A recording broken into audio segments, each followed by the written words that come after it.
What's going on, everyone? I am Double D, and welcome to the Double D podcast once again. Just got back from the Gateway vlog. Amazing experience over there. Thank you for everyone that watched that vlog. I had a really good time over there. But now I'm back to the normal schedule, and we're going to talk about the races that have occurred. So, now we're talking about Bristol. Bristol last week. Thought it was a fascinating race. It had some chaos. It had some great racing. Personally, I thought it was a great race. What was your thoughts about it, Jonathan? Of course, welcome back. Glad to have you on the Double D podcast once again. All right, what are your thoughts about Bristol? I thought it was very similar to the 2024 spring race. We saw that tire fall off, and a lot of bump and runs, and I think it was even better than the 2024 race just because of the night race. I'm just so glad we finally had a good night race. But tire fall off. We didn't see that in the practice. Everyone was complaining. Well, Denny Hamlin went like 70 laps on a run. So what I'm predicting is, like, I don't know if we're gonna have another race like this, just because in this last year we had that awesome race, and then we didn't. We had that awful race this year in the spring. But I think it's the weather, more the perfect weather condition for the perfect race. So if we had like a different weather condition, I don't know if we would have had the same race. Yeah, I agree. That's a good point there. Because, I mean, like for the Bristol Day race, it was all cloudy. It was all overcast. And that's why the tires didn't wear like they should have. And that's why Larson dominated that whole thing. But yeah, that's the problem too with like the tire wear and everything. I mean, the tire wear, it did, thank goodness it weared well for Bristol. It made it a really great race. But the problem was with the Gen 7 car. Like, with it having less horsepower and a lot more drag being behind the other cars. Yeah, the only way you can actually pass is having to move drivers out of the way. And even it's more difficult to move them out of the way with how the bumpers are made.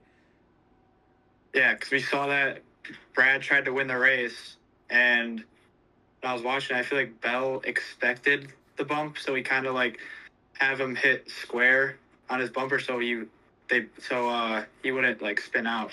So then he got the win, and then Brad couldn't get underneath him. That's how I think Bell won. But that was an insane move on that overtime restart.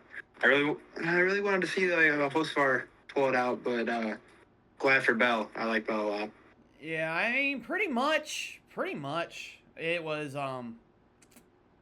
it was pretty much a bump draft, pretty much, like what you see on these super speedways. But personally, if I was Brad, I would have got probably like under like his left rear, and then I would have just moved him up the track instead of hit him square. Yeah, because that's pretty much the only way to pass.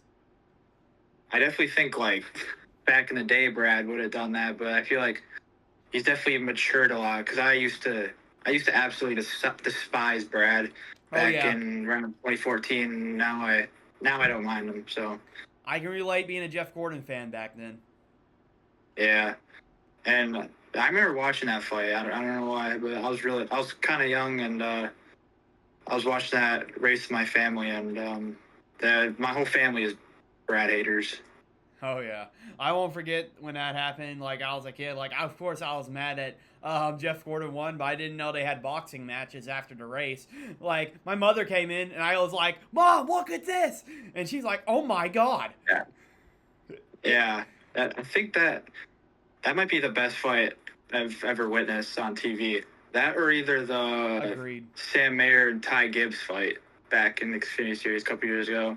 Yeah. That fight was amazing too. Like, that was crazy that we witnessed one of like the biggest brawls in NASCAR history. Yeah, there's like 30 people involved in that fight, including Harvick. Yeah. Not gonna lie, I kind of missed the fighting, honestly. Yeah, I know. Because NASCAR just penalizes everybody. If you throw a punch, you're gonna get $100,000 fine now. They're so soft. Everything you do. Yeah, the only fight that really happened was like Stenhouse and Kyle Busch last year, where Stenhouse he was auctioning off his shorts or something like that. I don't know. Well, they suggested. Has there been a fight this year? Has there been a fight this year? I don't even know. I don't think there's really been a fight. There's been like disagreements and arguments, but not really fights. Yeah, we need one soon. I'm not gonna lie. Yeah, I don't know. We might have a chance to see one at Martinsville. Yeah, hopefully, if it's a decent race. I thought the last year's race was decent, but it got overshadowed by the controversy of the playoffs. Yeah, race manipulation by teams. Yeah. All right, back to Bristol, talking about it itself. It was a pretty chaotic race, like the tire fall off. Pretty much, you had to pit within like 30 to 60 laps. That's pretty much like if you use your tires too much, you had to pit early, and then if you tried saving them, the maximum you could go was 60 laps, which had made it really entertaining. Yeah. For AJ Allmendinger, he got pole, and he looked like he had some speed, but of course he got passed by Ty Gibbs. I was shocked about Ty Gibbs this race. It looked like he was going to be a race winner contender, but of course he missed pit road in stage 3 and blew it for him. Yeah, I mean, I think Allmendinger definitely could have won that race if he didn't get in that wreck. I didn't really watch the first half too much because I was out doing stuff with my friends, but I did. I came in to watch right after Elliott wrecked, so. But it was a really good race, yeah. Yeah. And here's the thing about Ty Gibbs. Like, I know a lot of people are, like, hating on him because he's not winning like his Joe Gibbs teammates, which that might be the case. But if you look at other driver statistics, like Chase Elliott, him, Ryan Blaney, and others, it took them a while until they were able to get their first win. Kyle Larson, too. Chase Elliott took him until 2.5 years. Took him until 2018 to win. Larson, it took him around 2.5 years as well. So Ty Gibbs is right there on that 2.5 year threshold. I mean, he could pull it out very soon. I think it's pretty much you just got to get the monkey off your back, and then you'll probably win more races. Yeah, he's definitely overshadowed by 3 teammates that just won a race each in the round 16, and definitely could be. All 3 of them definitely could easily make the Final 4. Yeah. Like, I understand he should be better in his equipment, but I think he's kind of overhated. I think he should be hated a little bit because he can do better, but still overhated. Yeah, I agree. All right. Were you going to add something? No. All right. I forgot. That's okay. All right, so it pretty much he actually won stage 2, had some race-winning pace. So did Ryan Blaney. He passed Ty Gibbs to win stage 1. Ryan Blaney actually looked pretty good for Bristol, a race he's not usually good at. Yeah. Yeah, but I thought even with like 10 to go before that caution happen, it was anyone's race, and anyone's tire could blow at any second, just like we saw in that spring race. It was very cool race to see, but it's also kind of sad that we need massive tire wear to have a good Bristol race, though. Yeah, I totally agree, as we mentioned about that conversation about the Gen 7. But yeah, so not just like other drivers had issues like Ty Gibbs, but we had, most importantly, playoff drivers have issues. Josh Berry, I think he set a new record for the worst finishes in a round of 16. Like 3 DNFs in a row. Yeah. His playoffs were over corner 2 at Darlington. He wrecked lap 1 at Darlington. Gateway, he got in a wreck from Chase Elliott, I believe. And then Bristol, he had that scary fire there. Mechanical failure. Engine failure, yeah. And he hasn't really been... I think I saw some stat. He hasn't gotten like a top 10 since his Las Vegas win. So he had a little burst of great, and then automatically was not good the rest of the season. Yeah, I agree. I noticed that about Josh Berry. Like, the first half of the season, he looked like he was possibly going to be a contender for wins, and then he just fell off a cliff after that win. Yeah, it's really sad, but maybe they can turn it around next year. We'll see. Unfortunately, the only one I see fall off the cliff and then win championships is Joey Logano, which annoys me a lot. But... Oh, yeah. At this point, I'd rather see Denny Hamlin win it, dude. Yeah. Anybody but a Ford. Yeah, I agree. All right, so we're talking about Josh Berry, but at least if you're SVG, you don't have to feel that bad. He did spin out a couple of times, but at least he was still in the race, which I'd still give him time too, kind of like all the other drivers. He's taking time to get better on the ovals. Remember, this is his rookie year. Yeah. I definitely think he should have stayed another year in Xfinity, but if he would have made it out this round, he would have easily made the round of 8 with the Roval, but I didn't think he was right on the cut line starting starting the round with 3 ovals, and I just don't think he would have made it, but he's definitely improving. But if he would have stayed in Xfinity for one more year, I definitely think he'd be better going into next year, but he's definitely improving though. The only problem with Xfinity and Cup Series, though, the cars are completely different. Yeah. Like, for And example... I wish, I wish, the Cup cars had the Xfinity cars. I mean, then every race would be great, and we would have complainers every 24 hours. Yeah, they should... Honestly, the Gen 6 was actually not bad, I'm going to be honest. Yeah. Except for the 550 package, though. I don't miss that. Agreed. I meant, 2014 Gen 6. High horsepower. Yeah.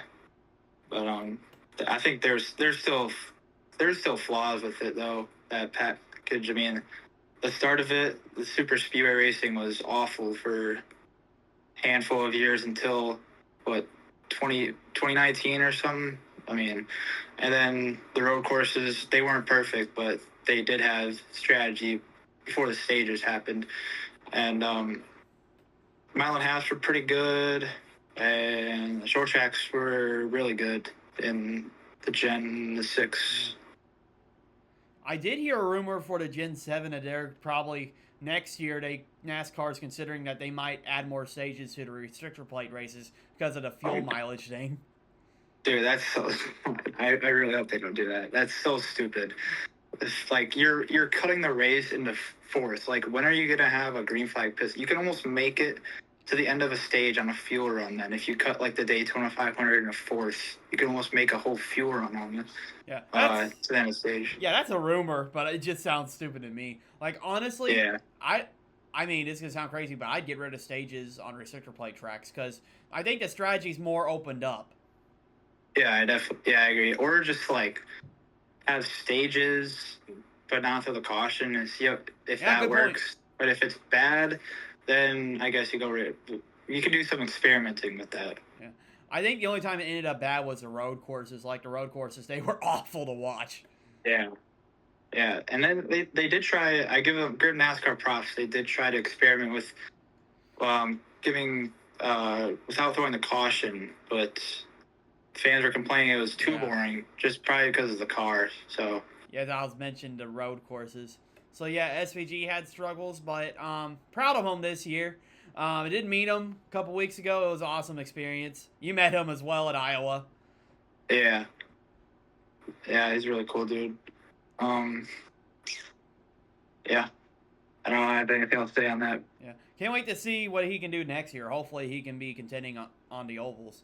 So yeah, not just he had issues, but Chase Elliott had issues, Alex Bowman had issues, Denny Hamlin had issues, but most importantly, Chase Elliott. I don't know. You saw my reaction during the Bristol race where Denny Hamlin got in the back of John Nemechek, and that caused a chain reaction and knocked Elliott into the wall. I mean, I was nervous that entire race until Austin Cindric had a problem, and I was like, okay, Alex Bowman can win now. Oh, yeah, Alex Bowman had a really fast car. I thought he was going to win for a second, but Alex Bowman did not have good restarts at all. If you watched, he would lose 8 spots every restart, and he started the final restart in the second row, and he ended up 8th actually. So yeah, but very unfortunate for Chase Elliott. They're just that team in general has had a bad round. I mean, Larson did have a good start to the Gateway race. Unfortunately, could not win.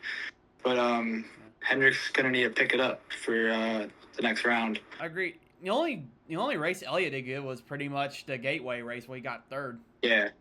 But unfortunately for Chevy and Ford, New Hampshire is a Toyota track. Oh, yeah, we'll get to New Hampshire in a little bit, but I'd like to still talk about the drivers. I was nervous about that whole time about Chase Elliott, but hopefully he can turn it around. But Alex Bowman had a wild race. He spun earlier, and I think I kind of made him go off their strategy, but it looked like he was going to be a contender at the end. But I think what was the problem for him towards the end, he pitted early for tires, which that was the only thing that he could have done. Which I think the timing of the caution was not good, and pretty much he had nothing to do after that. We definitely would have had a shot at the win if that caution didn't happen. He was like, I think he was like top 3 and when that happened, when the caution happened with like 10 to go. Well, he was trying to get past all the other cars. I think the only thing was... he was. He could have faded, possibly. I mean, more towards the end. Yeah. But I think if it would have kept going green, maybe he had a better chance. Yeah, I definitely think so. Because those restarts for him were just not good at all. Yeah. Then, of course, Denny Hamlin had that problem he had that problem at Bristol where he made contact with AJ Allmendinger. I yelled karma on stream. But imagine if he would not have won that Gateway race because he didn't have a good race at Darlington either. Yeah. He would have been right by the cut line, I think. But he's going to have to pick it up at New Hampshire next week. And has he won? I think he's won at New Hampshire before. He's definitely won at New Hampshire before. Yeah, he is. Way back. Yeah, like 2017. But it's definitely Joe Gibbs' race to lose next week, or Joe Gibbs' championship to lose as well. I would say they're just dominating right now. Oh, definitely. I mean, if you look at Chase Briscoe, Christopher Bell, and Denny Hamlin, they got multiple wins this season, and Briscoe's looking strong as of late. Oh yeah, I would love to see Bell or Briscoe in. If I had to make my predictions now, I probably would say either like Bell or Briscoe or Hamlin. It could be Hamlin's year, but it probably won't in the end. Something will happen to him at Martinsville or something. I mean, of course, we say that every year about Hamlin. This is his year. This is his year. And then something always happens. I mean, honestly, I could see Hamlin pulling a 2020 Kevin Harvick. He has like 8 wins, and then all of a sudden, he doesn't make it after that. Yeah. He hasn't made the Final Four since 2021, so he hasn't made the Final Four in the next-gen era. Obviously, 2022, he had the Chastain moment. The wall ride. The Hail Melon. Yeah. But a lot of people are saying this is his year. A little bit more than I've seen in past years. So, I don't know. Maybe this could be it. Yeah, I agree. Well, and I honestly think this is the last year he can possibly has the best shot of winning because he's getting up there in age. I mean, he did sign a multi-year deal with Joe Gibbs, so he's still going to be around for a couple of years, but this is his best shot, in my opinion. Yeah, and next year a lot of things are going to change. I mean, you have Homestead coming in as a finale, plus you're going to be rotating the championship now, and that there are rumors that there's going to be no new points format, so every driver is going to have to adjust to that. So either that could benefit him or that could really hurt. We never know. To give context about the rumored championship round, they're making it a 3-3-4 format, meaning like 3 races in 2 rounds and then 4 races for the final round, which I find pretty interesting to be based off of like drivers' points there. But I mean, it's really interesting. I still think they should go back to either the old Chase format or the Winston format. Yeah. Like your entire season determines your championship. I definitely think this format is like way better than we have now. If we did go to 3-3-4, but I just really hope that we get rid of when you're in, because that is just should not be in there. Like honestly, NASCAR doesn't have to make the major change. They just got to get rid of when you're in, and then the playoff format's fine. Yeah. And I've heard there's like when they change the format, there's like contract issues with the tracks, like they want an elimination race or whatever. But I don't know, there's no contract stuff with just getting rid of when you're in. Maybe if it's like Daytona and that's their storyline, but I don't know. Yeah, I agree. I see that points there. But yeah, of course we mentioned Christopher Bell winning at Bristol. My prediction, I finally got the prediction correct for Bristol. Christopher Bell winning it. Finally. I did get my prediction right for Gateway though. I did pick Hamlin in your thing. Yeah, that's right. Yeah, so 2 weeks in a row we picked the right driver, but obviously easy because it gives drivers. But now, New Hampshire coming up. As we were mentioning New Hampshire here and there, I don't even have to talk about it that much. I'm probably going to have the biggest jinx in the world. But I have a feeling Christopher Bell's just going to win again. Yeah, that's definitely my prediction as well. Maybe Hamlin can do it. Briscoe too. He's been there. Toyotas are Yeah, going to be Chase dominant. Briscoe. Yeah. Maybe Gibbs can find some more speed there since he'll be on some momentum with the good run. But if a Toyota driver did not win, I could see a guy like Byron maybe winning, or I don't know, a guy like Blaney maybe, I see more or Penske Reddick drivers. pulling through. I would love to see Reddick finally pull through. That's the weakness with Hendrick, though. They are not good on the flat tracks. Yeah, they're awful. But after that, they have Kansas though, which they should be fine at though. And then the Charlotte Roval that Larson dominated last year. Yeah, I think either Hendrick driver could win that, could dominate. Maybe not Bowen, but I think Byron or Elliott could definitely win at the Roval. Yeah, so that leads me to what you think's going to happen this round, because there's so much, like we mentioned, New Hampshire, Kansas, and into Charlotte Roval. I feel like the biggest wild card, I think more than the Charlotte Roval, is Kansas, because we notice how chaotic the racing is at Kansas. Yeah, you definitely do see like a lot more 3, even 4 wide racing than the Roval. Roval's more strategy than it used to. Back in the Gen 6, it used to be way more chaotic. I remember. It's just but the mile and a halves are really good in the next gen, so we're going to see a lot of great racing there. Yeah, I agree. So yeah, if I had to predict like all the winners for this round, I have to say Christopher Bell for New Hampshire. Kansas, I'm actually gonna say Larson, because I have a feeling, although Larson's been struggling, I feel like this will be the race he can turn it around, because Kansas is one of his better races. He's good at mile and a halves. Yeah. If I had to go with my prediction for the next 3 races, I'd probably go with Bell, obviously. I probably would go with Byron for Kansas, low key. And I can see that. He was good at Vegas earlier this year.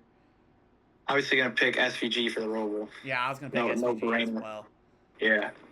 Maybe Dinger can pull through, maybe. I don't know. Yeah. We'll see him win. Yeah, I mean, I thought Dinger was actually going to be pretty good at Bristol, but of course he had problems.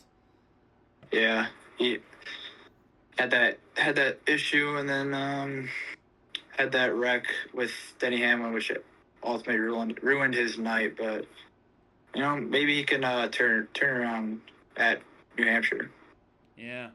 Well, we'll just have to see. We'll have to tune in Sunday. All right. So last question of the podcast. So, of course, Bristol. Of course, they had like their paint schemes and everything. NASCAR has paint schemes every week. But specifically, what was your favorite paint scheme out of this list that I sent you from last week? So I was just looking through them, and I think I'm gonna rank them my top 3 actually. Okay. So I think my favorite one was SVG's. Where the colors just, and that Wendy's scheme looks awesome. Makes me want to get some Wendy's. My second choice would probably be 40 Himes. That scheme looks really good. That Robin Hood, the black and yellow. And then my third choice would probably have to be Briscoe's. That's just I like that scheme the whole year, and I love when he runs that patriotic type scheme. Yeah, that's pretty cool. If I had to rank my top 3, of course, I agree with you for SVG. I'd put that at number 1. Number 2, I'd have to say Alex Bowman's scheme. It kind of reminds me of like Jimmy Johnson's Gen 6 schemes, with all like the silver and the purple. I didn't think it was terrible. I definitely think the silver carries it a lot, though. Yeah, kind of reminds me. I mean, Jimmy Johnson an awful lot. And let's see. The other one, of course, I like Suarez's freeway insurance cars, so I liked his this weekend. So that's my top 3. When is Trackhouse not making a good scheme, though? Let's be for real. It's just like the numbers they got where they shine on the track. Yeah. That always is. And they got the stripe. The stripe down the number, too, looks a staple in Trackhouse, too. Yeah, exactly. All right, so that's all the questions for the Double D podcast, but we got a major announcement coming up for the watch party this Sunday. And this is why Jonathan's on here. Would you like to tell the audience what we're doing?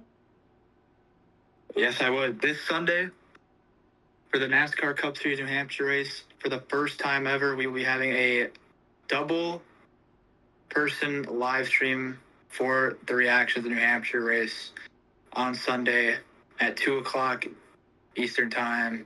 You wouldn't want to miss it. Oh, yes. Finally, side by side. I'm not going to be lonely, and I'm talking to the random voices from Discord. So, it's going to be fun. Yeah. First time I'm actually doing this. I mean, hopefully I can get out of the Kevin Harvick stage where I can actually figure out the technology on here, but... Yeah. All right. It's going to be really fun, man. Yeah, I cannot wait. All right, so that's the end of the podcast, guys. Thank you for watching. Of course, you heard our predictions for New Hampshire. Don't forget to tune in for this watch party and for New Hampshire coming up. I feel like it's going to be a good race, better than what it'll be expected. Hopefully we get rain, honestly. If we get rain and you have those rain tires, that's going to be crazy. That last race, that made for a really good New Hampshire race. I mean, you saw like 4 wide that race, if I remember. And you had people driving on the apron, and it worked. So, and it was a pretty good race. And Bell still found a way to win, even with rain. Yeah. All right. So, thank you for watching, guys. Of course, thank you for joining, Jonathan. Yep. Just remember, go Pack, go. Oh yes, go Pack, go. All right.